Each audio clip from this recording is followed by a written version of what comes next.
আসসালামু আলাইকুম। ওডিসি মেগা নিয়ে রিভিউ দেওয়ার পরে অনেকে কমেন্ট করেছিল যে ওডিসি লিমনে নিয়ে একটা রিভিউ দেওয়ার জন্য। সো সেই হিসাবে আজকে রিভিউটা দিব।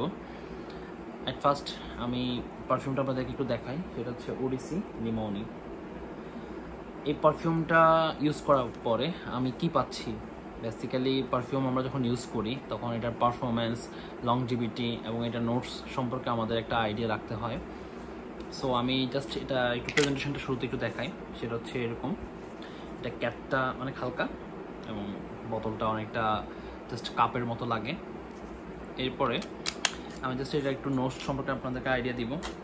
সো এটা হচ্ছে টেস্টার পেপার এবং স্প্রে জাস্ট করবো।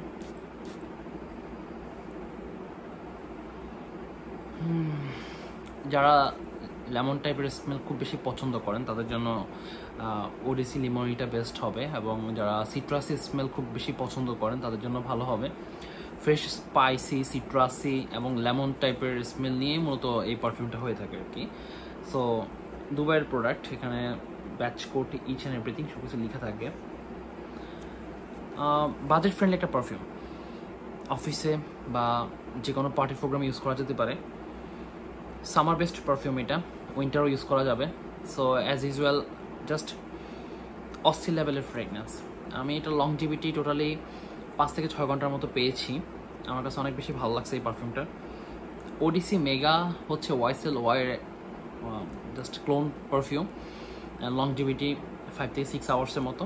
এই পারফিউমটার ক্ষেত্রেও সেম আমি পেয়েছি 5 থেকে 6 ঘন্টার মতো। বাট এই পারফিউমটা সিমিলারিটি অন্য কোনো পারফিউমের সাথে মিলে কিনা এটা বলতে পারতেছি না। তারপরও আমি বলবো যে আপনারা এই জিনিসটা ট্রাই করতে পারেন। ডিকেন্ট অ্যাভেলেবেল আছে অ্যারোমা অ্যাভিনিউতে। আপনারা সকলে জানেন যে অথেন্টিক পারফিউমের ডিকেন্ট সবসময় অ্যারোমা অ্যাভিনিউতে পাওয়া যায়, এবং ওখানে লাইভের মাধ্যমে সরাসরি দেখানো হয় যে কীভাবে ডিকেন্ট করা হচ্ছে। সো জিনিসটা ট্রাই করে দেখতে পারেন। খুবই বাজেট ফ্রেন্ডলি এবং ইউজ করলে আশা করি ভালো একটা ফিডব্যাক পাবেন, ভালো রিকমেন্ডেশন পাবেন ইনশাল্লাহ।